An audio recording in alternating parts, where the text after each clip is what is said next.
အဲ့တော့အားလည်းရဲ့နဲ့ပတ်သက်တဲ့ခန်းကြီးစကားလုံးကိုတင်ရမယ်အဲ့တော့အပိုင်းတစ်ကကြာဝန်တိုဆိုတာအကစားလုပ်တာကိုပြောတာအဲ့တော့အကစားနဲ့ပတ်သက်တဲ့ခန်းကြီးကိုအပိုင်းတစ်မှာတင်ရမယ်အဆူမီနိုဟီမင်းနာဆန်ဝါနာနီကိုရှိမတ်ကအဲ့တော့အားလည်းရဲ့တင်မှာဆိုရင်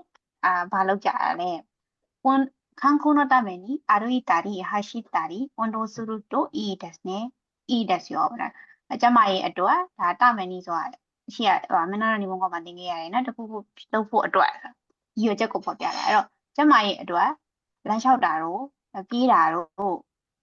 လုပ်သလားပေါ့ပြီးရင်ဒီလမ်းလျှောက်တာတို့ပြေးတာတို့လုပ်မယ်ဆိုရင် e dash ရောဆိုတော့အကောင့်နဲ့လေးနော်အဲ့တော့ဒီ window နဲ့ပတ်သက်တာကဘယ်လုံးရှိမှလဲဆိုတော့၈လုံးရှိမယ်နော်ပထမဦးဆုံးတစ်လုံးကဘာလဲဆိုတော့ Hakobu bus ကနေလာတာပေါ့သူကကျတော့အဲ့တော့ Hakobu ကကျတော့ခွင့်ရုံမီဖြစ်ပြီးတော့သူ့ရဲ့ဝန်ရုံမီကကြပါလဲဆိုတော့နော် Hakobu ကခွင့်ရုံမီအောက်ကဝန်ကကျတော့ဝန်ရုံမီအဲ့တော့ Hakobu bus ဆိုတဲ့အဓိပ္ပာယ်ကဘာလဲဆိုတော့သေဆောင်တာကိုပြောတာနော်ပစ္စည်းတစ်ခုခုကိုသေဆောင်တာဆိုရင် Hakobu bus လို့ပြောတယ်ပေါ့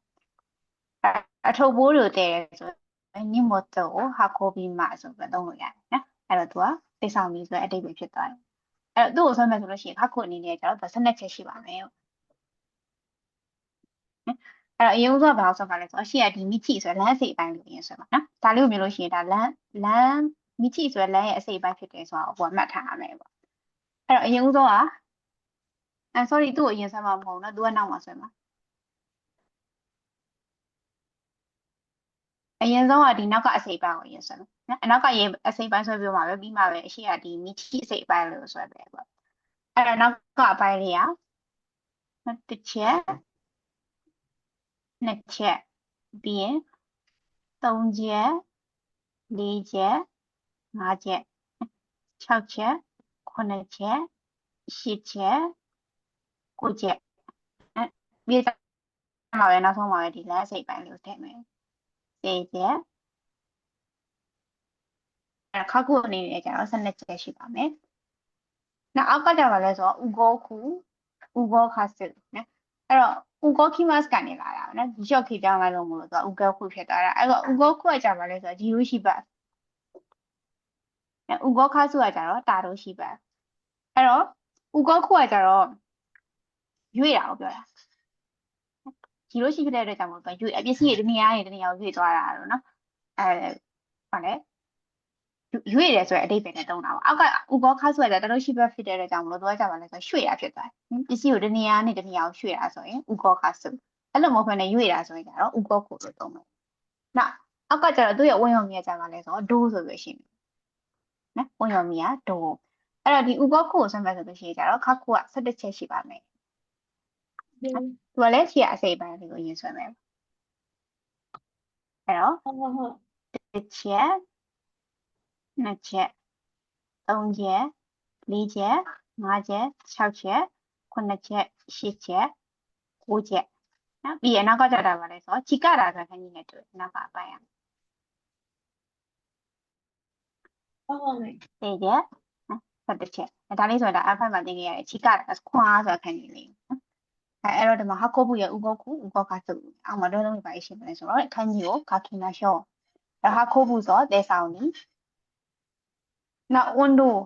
အဲ့တော့ window ကကြဘယ်လာလဲဆိုတော့အပေါ်ဟာခိုးဖို့ရဲ့ဝင်ရော်မီက on နော်အောက်ကဥကောခုရဲ့ဝင်ရော်မီက do နှစ်ခုပေါင်းလိုက်တော့ကြတော့ window ဆိုပြီးဖြစ်သွားတယ်နော်သူတို့ရဲ့ဝင်ရော်မီနှလုံးကိုယူလိုက်တာပါအဲ့တော့ window ဆိုတာအခစားလုပ်တာအခစားပေါ့နော်သူရဲ့တကယ်တည်းနော် window ဆိုတာအခစားဖြစ်ပြီးတော့အခစားဆိုတာဘယ်လိုတော့ဆူလို့နော် window ရှိမှာအကြောင်းပေါ့ window ကိုဆူလို့ဆိုပြီးတော့တယ်နောက်နံပါတ်3ကကြပါလဲဆိုတော့ one time shoot အဲ့တော့ one time shoot ဆိုတာကြတော့ကားသမားကိုပြောတာနော်သူလည်းပဲနားမယ်ပေါ့အဲ့ဆိုအဲ့အပေါ်ကဝန်ကကြတော့ခုနအပေါ်ကဟာဖိုးဘူးရဲ့ဝန်ရောမီဝန်အလေကတန်းကကြတော့ဟိုနဲ့ဟီရာကနာနဲ့ခန်းကြီးစာလို့တွေပေါ့နော်အနောက်ကရှုကကြပါလဲဆိုတော့တဲ့ဆိုလက်ခန်းကြီးကနေလာနော်တဲ့ရဲ့ဝန်ရောမီရှုကိုပြောတာဒါလေးပေါ့အဲ့တော့ on time shoot ဆိုတာရင်ရထားတွေကိုမောင်းနေလူပေါ့နော်မောင်းနေသူဖြစ်သွားတယ်နောက်နံပါတ်4ကကြပါလဲဆို on က e အဲ့တော့ဟာခိုးဘူးရဲ့ဝန်ရောမီ on နော်အနောက်ကပါတီကကအနောက်ကကျတော့ e ဒါမှမဟုတ်ဝါတို့ကြီးလာလို့ရတယ်အီဝါတို့ကြီးဟုတ်ကအီဆိုတာကံကောင်းတာကိုပြောတာဒီနေရာမှာကျတော့သူကဝါဆိုတဲ့သူဆိုပဲနော်ဆောင်းတာမတော်ပဲနဲ့ကံကြမ္မာဇက်ပုံစံဖြစ်သွားတယ်အဲ့တော့ဝန်ကအီဆိုတာပြောရအဲ့ဒီပြီးမှမှတ်မယ်ဆိုလို့ရှိရင်ဝန်ကအီငင်းကောင်အနောက်ကဝါတို့ကြီးလို့ပဲတွဲမှတ်တယ်ဝန်ကအီဝန်ကဝါတို့ကြီးနောက်နံပါတ်5ကဥကောခုအဲ့တော့ဥကောခုကဂျီရိုရှိပါဂျီရိုရှိပါဖြစ်ပြီးတော့သူရဲ့အဓိပ္ပာယ်ရွေ့ရွေ့ဒီဆိုတဲ့အဓိပ္ပာယ်ပေါ့နံပါတ်6ကဥကောခါစုအဲ့တော့ဥကောခါစုကတာရိုရှိပါဖြစ်တဲ့အတွက်ကြောင့်မလို့သူရဲ့အဓိပ္ပာယ်ပါတယ်ဆိုတော့ရွှေ့ဒီဆိုတဲ့အဓိပ္ပာယ်ဖြစ်တာနောက်ဒိုဘူးတအဲ့တော့ဒိုဘူးတကကြတော့အပေါ်ကဥကောခုဥကောခါစုရဲ့ဝင်ရုံမီဒိုနော်အနောက်ကဘူးတဆိုတာကြတော့မိုနိုခန်းကြီးလေးကိုပြောတယ်မိုနိုရဲ့ဝင်ရုံမီဘူးတကိုယူထားတာ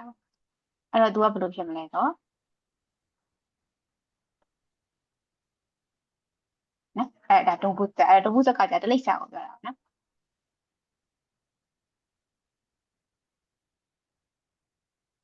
နောက်နံပါတ်8ကကြတော့ဒိုးစာအဲ့တော့ဒိုးစာဆိုတာကြပါလဲဆိုတော့ဒီအပြုတ်အမူပြောတာနော်လူတယောက်လုပ်လိုက်တဲ့အပြုတ်အမူတွေလုပ်ရက်တွေဆိုရင်သူကဒိုးစာလို့ပြောလို့ရတယ်ဗောနော်အဲ့တော့ဒိုးကကြတော့ခုနအပေါ်ကဥကောခုဥကောခါစဖြစ်ပြီးတော့အနောက်ကစကြတော့ဒီစကုရုဆိုတဲ့ခန်းညံနေလာတဲ့စနော်ဒီအရှိမလူခန်းကြီးလေးရဲ့ပြီးရဲ့နောက်ကဒီစေပန်းလေးနော်အဲ့နှစ်ခုပေါင်းတော့ဒိုးစာဆိုတာအပြုတ်အမူဖြစ်သွားတယ်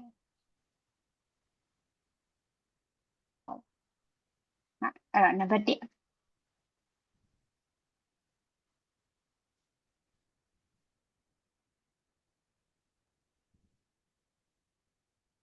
ခိုနိုခိုနို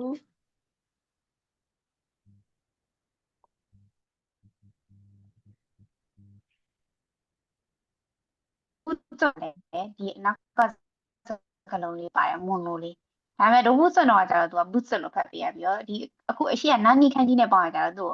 နာနီမဟုတ်နော်နိဆိုခန်းကြီးနဲ့ပေါင်းရကြတော့နိမိုဆက်လို့ဖတ်ပြရ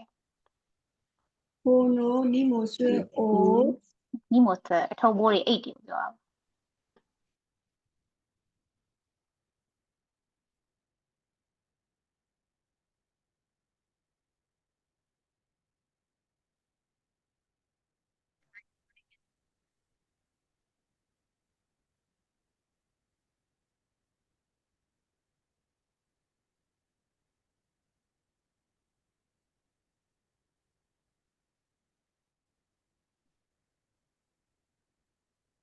ခိုနိုနိမိုဆို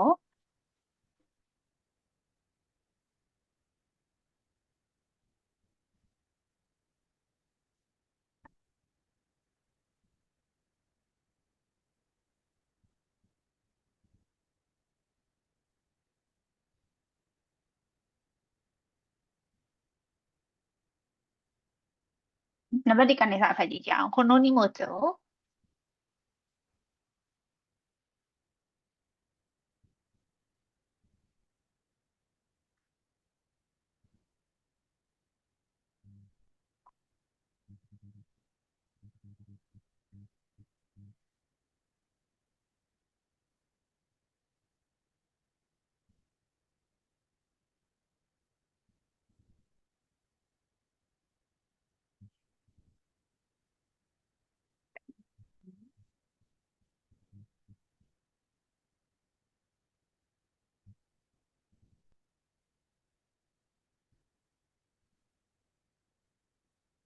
ဘယ်လိုကြားလားဟုတ်ကြပါပြီနံပါတ်1ကနေစပြီးဖတ်ကြည့်ကြအောင်ခိုနို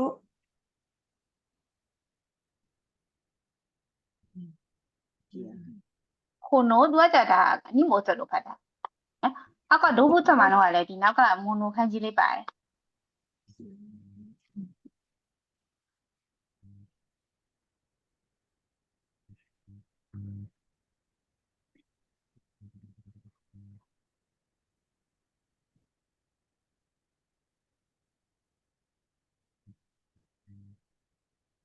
ခိုနိုနီမိုဆွေအိုပြောရှိစမတဲ့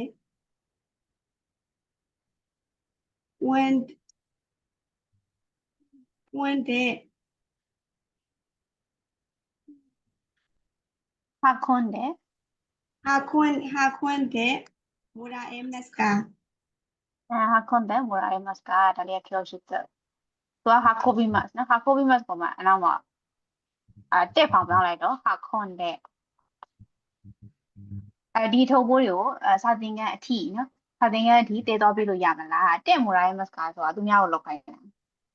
နော်ခုညီတောင်းတာပေါ့တည်တော်ပြလို့ရမလားနံပါတ်2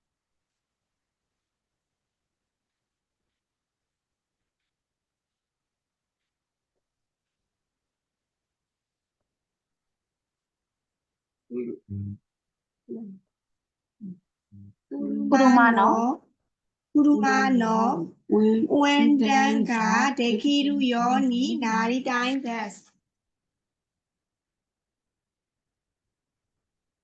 ခူရူမနော်ဝန်တန်ကလက်ကြီးလူရောနေနိုင်တိုင်းတက်အဲ့တော့ခူရူမနော်ဝန်တန်ကကားမောင်းတာကိုပြောတာနော်အဲ့တော့ကားမောင်းတာကိုတခီလူရောနေဆိုလုံနိုင်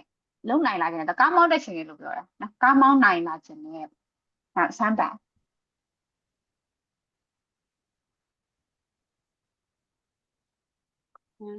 တန်ခီက ဆမ်းပါတန်ခီ တန်ခီက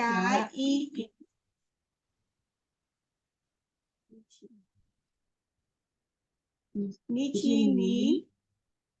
ဝန်တန်ဆူရူနာ ဝန်တန်မဟုတ်ကဝန်ဒိုဆူရူနောဝါ ဝန်တိုသူလူနော်က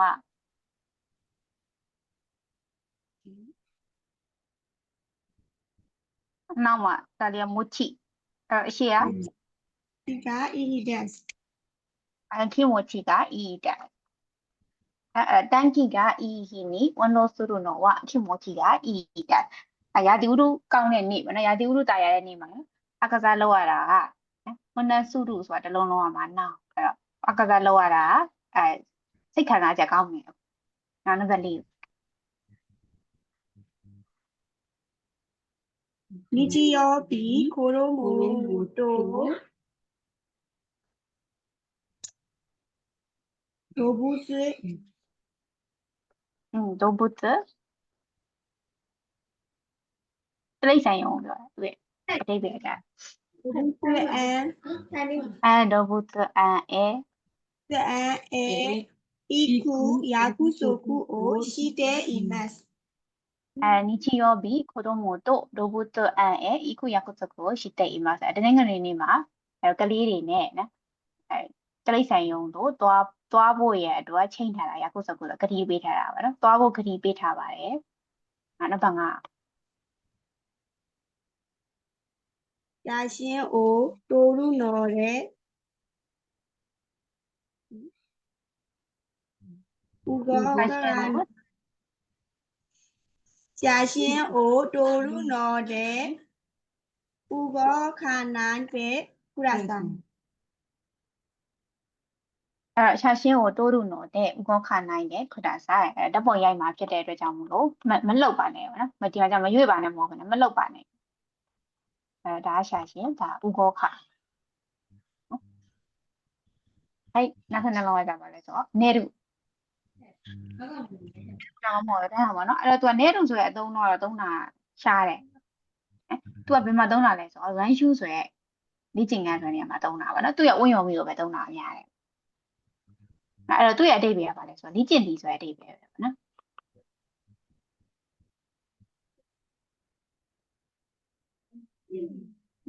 နောက်ကကြတော့ဝင့်ရုံပြီး run ဖြစ်မယ်နေရုကကြတော့ခွင့်ရုံပြီးနော်ပြီးရင်သူ့ရဲ့ခါခုကကြတော့14ချက်ရှိလေ့ကျင့်သည်ဆိုတာကြတော့အရင်လေ့လာပြီးသားအရာကိုပြန်ပြီးတော့မှကောင်းအောင်လုပ်ပေါ့နော်ဥပမာလေ့ကျင့်ခန်းgrammar သင်လိုက်တယ်အဲ့ grammar ကိုပြန်ပြီးတော့ထပ်ပြီးတော့မှတ်မိအောင်လို့လေ့ကျင့်တာဆိုရင်ဒီ net ဆိုတဲ့ verb ကိုသုံးလို့ရတယ်နော်အဲ့တော့သူ့ကိုဆွဲမယ်ဆိုလို့ရှိရင်ကျတော့ခါခုကကြတော့14ချက်ရှိပါမယ်နော်သူကအရင်ဆုံးပါလဲဆိုတော့ဒီရှက် ito ဆိုရဲအချီအစိပ်ပိုင်းလေးကိုအရင်ဆွဲပါအောင်နော်ဒါလေးကိုမြင်လို့ရှိရင်ဒါအချီခက်ကြီးလေးလို့မှတ်ထားရမှာအဲ့တော့သူ့ကိုဆွဲမယ်ဆိုရင်တစ်ချက်နှစ်ချက်သုံးချက်လေးချက်ငါးချက် 6ချက်ပြီးမှဒီဘက်ကအစိပ်ပိုင်းလို့ဆိုရမယ်ပေါ့9ချက်10ချက်9ချက်10ချက်11ချက်ပြီးရင်12ချက်13ချက်14ချက်နော်ဆွဲချက်အနေနဲ့ကျတော့14ချက်ရှိပါမယ်ဒါလေးကကျတော့နေတူ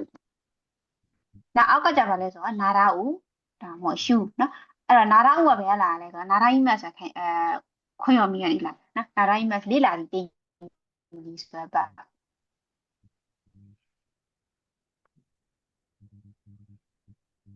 လေးလာသည်ဒါမှမဟုတ်တင်ယူသည်အဲ့တော့နာရာဦးကခွင့်ရောမီဖြစ်ပြီးတော့သူ့ရဲ့ဝင့်ရောမီရဲ့ကြပါလဲဆိုတော့ရှူအဲ့တော့သူကအပေါ်က run နဲ့ပေါင်းလိုက်လို့ရှိရင် run shoe ဆိုတာဖြစ်သွားတာနော် run shoe ဆိုရင်လေ့ကျင့်ခန်းဆိုတာဖြစ်သွားတာအဲ့တော့ဒီနာရာဦးကိုဆွဲမယ်ဆိုလို့ရှိရင်ကျတော့ခက်ခုက17ချက်ရှိပါမယ်နော်အရင်ဦးဆုံးသူကပါလဲဆိုတော့အပေါ်ကအစိပ်ပိုင်းလေးကိုဆွဲပဲအဲ့တော့အပေါ်အပိုင်းကဆွဲပုံဆွဲနည်းကအတူတူပဲနော်တစ်ချက်နှစ်ချက်သုံးချက်ပြီးရင်အဲ့ဒီပုံစံလေးပဲထည့်ထည့်ပါ4ချက်5ချက်6ချက်နော်ပြီးကြတော့ပါလဲဆိုတော့အောက်ကရက်ခု9ချက်10ချက်9ချက်10ချက်17ချက်နော်ဆွဲချက်အနေနဲ့ကျတော့17ချက်ရှိပါမယ်အဲ့တော့ဒါလေးကနာရာဦးအဲ့အောက်မှာတွဲလုံးနေကြပါရှိမလဲဆိုတော့ခုနအပေါ်ကနေတူရဲ့ဝင့်ယုံမီရတန်းအောက်ကနာရာဦးရဲ့ဝင့်ယုံမီရရှူနှစ်ခုပေါင်းလိုက်တော့ကျတော့ run shoe ဆိုတာဖြစ်သွားတယ်ဆိုတော့လေ့ကျင့်ခန်းဖြစ်သွားတယ်လေ့ကျင့်ခန်းအဲ့တော့ तू ကဘာဖြစ်မလဲဆိုတော့ noun ဖြစ်မယ်ပေါ့နောက်နံပါတ်2ကဘာလဲဆိုတော့ခွန်းတန်းအဲ့တော့ခွန်းတန်းဆိုတာကျတော့ training ကိုပြောတာနော်လေ့ကျင့်ရေးလုပ်တာကိုပြောတာအဲ့တော့အရှိကခွန်းကတော့ဒီ level မှာမရေးသေးလဲရတယ်အဲ့တော့ तू ကဒီမှာ hira kana နဲ့ပဲပေးထားတယ်ခွန်းအနောက်က run ကကျတော့ခုနနေတူရဲ့ဝင့်ယုံမီ run နော်နှစ်ခုပေါင်းလိုက်တော့ခွန်းတန်းဆိုတာလေ့ကျင့်ရေးလုပ်တာလေ့ကျင့်ရေးလုပ်ပြီး training လုပ်ပြီး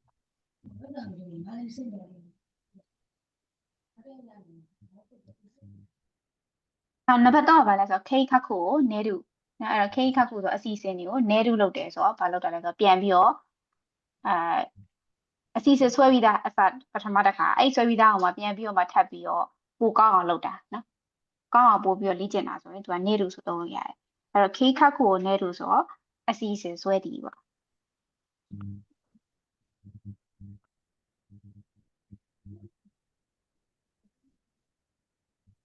နောက်ရွတ်မှန်ကြနာရာဦးအဲ့တော့နာရာဦးဆိုတော့လေ့လာသည်တင်ယူသည်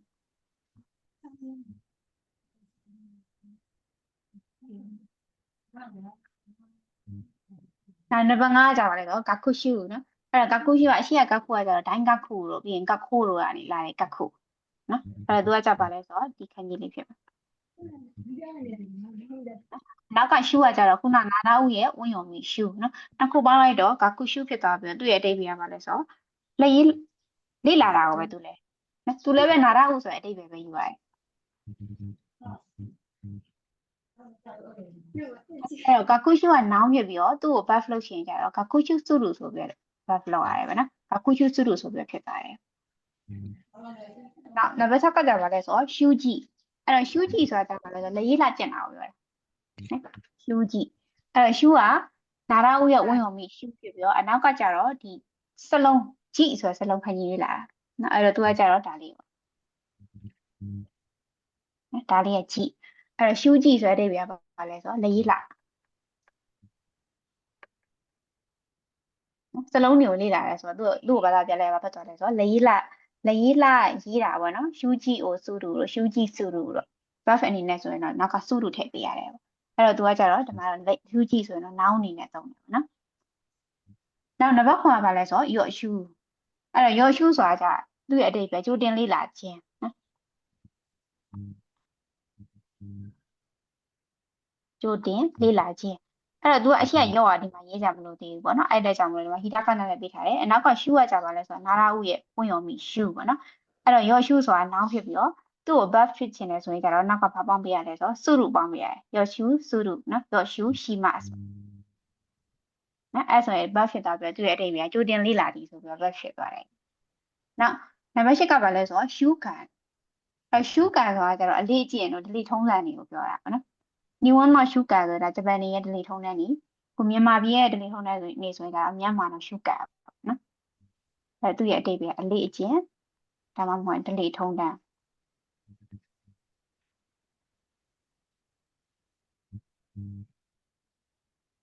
အဲ့တော့ဒီရှင်းလုံးကိုအပေါ်မှာဖတ်ကြည့်နေခန်းကြီးကိုရောမိမလျှော့ CDO ခီးတဲ့ ခီးတဲ့ ဟာဆွေ ဒါလေးကဟာ ဟာဆွေ သူကဒါတတ်မဲ့ရဲ့အတန် ဟာဆွေအွန် ဟာသအွန်းနော် ဟာဆွေအွန်နော်ရန်ရှူအိုရှိတဲ့ event CD ကိုခီးတဲ့ဟာသအွန်းနော် run ရှူကိုစတေးမတ်အဲ့ CD ကိုနောက်ထောင်ပြီးတော့ဒီအတန်အတွက်ဟာသအွန်းဆိုတာအတန်အတွက်ပါနော်အခုဂျပန်စကားအတန်အတွက်ဆိုရင်ညီမကနော်ဟာသအွန်းနော်အတန်အတွက်ကောင်းတယ်မကောင်းဘူးလားဟာသအွန်းကအီဟာသအွန်းကဝါရီပဲအဲ့တော့ CD ကိုနောက်ထောင်ပြီးတော့ဒီအတန်အတွက်လေ့ကျင့်ခန်းကိုလုပ်နေတယ်နောက်နံပါတ်2 ဘိုးဆိုင်နော်ဒီချီမီဒီနန် ဘိုးဆိုင်နော်ဟိလီချီမဟုတ်နော်ဘိုးဆိုင်နော်ဟီ ဘိုးဆိုင်နော်ချီမီဒီနန်ခွန် ခွန်ဝင်ရမီညီမ နေရူ ဝင်ရမီကိုညီမ ရန်ခွန်ရန်အိုရှိမရှိ ရ တာ ပါပြီ ရန်အိုရှိမရှိတာ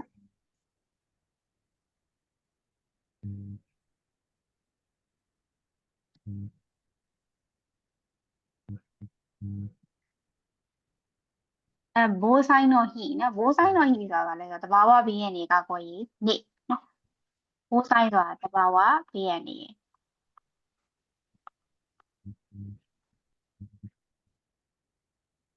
တဘာဝဘေးရန်တွေ